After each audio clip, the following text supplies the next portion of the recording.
Hello there, Hidden Hermit. Yeah, look, here's the Eight of Swords. So the first of the Gemini run. I always feel sorry for anybody who associates with Gemini when they're presented with the tarot, because let's face it, the Gemini cards, they're not great, are they? They're a bit icky. However, you can take positive lessons from all adversity and all ideas, and very much so with the Eight of Swords. So, as you can see, I'm not turning this card over. If you've watched any of my other videos, you probably know that it's the Night Sun here. Doesn't go well with reversals. Dark black card. I'm clearly trying to build the tension a little bit. Maybe it's my Gemini rising that's trying to do that to you. I don't know. But when you think about the Eight of Swords, usually, you think about that idea of entrapment, self-undoing, fear and helplessness. But of course, the woman's bindings and blindfold are very loose and she can walk out at any time. We are in the Suit of Swords. We are thinking about mind playing tricks on you. In the top deck, it's interference. We've gone all over a minute and I haven't shown you this card. So this is the Eight of Swords from the Night Sun, and boom, look at that. Look at that. So again, you've got a woman and these swords are just crossed in front of her. This is her cage. And yes, we need to think metaphorically here, don't we? Because the swords don't hover in the air like that. It is of her mind. And I think one of the greatest gestures, of the Night Sun is the fact that the blindfold is self-imposed, is totally self-imposed. She's not blindfolding herself through ignorance or naivety. She's blindfolding herself because, I don't know, maybe she thinks she doesn't have another choice, although deep down she knows she does. And she's doing it to herself. That's the point here. That's the point.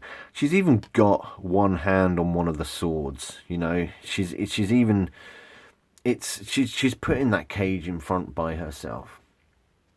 I think the Eight of Swords is a fascinating card. I really do.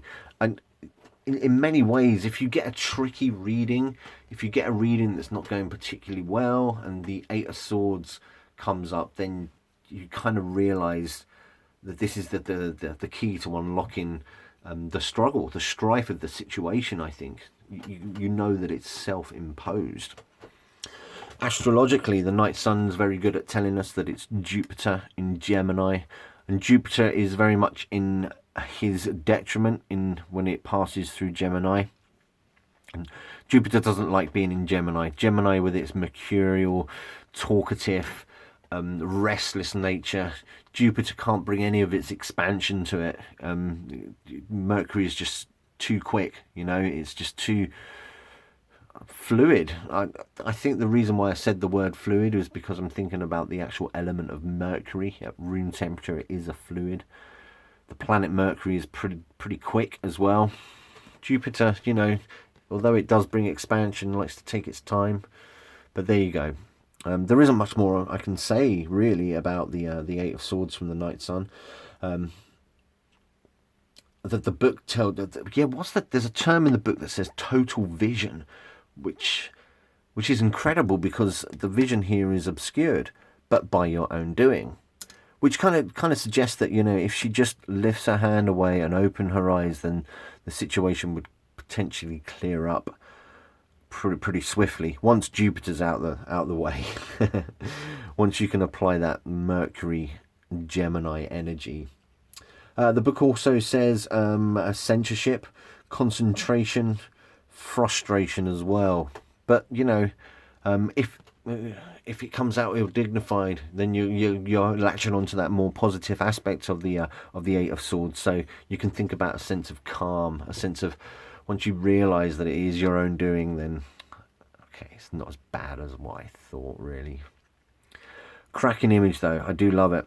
But I do feel sorry for her. Just open your eyes.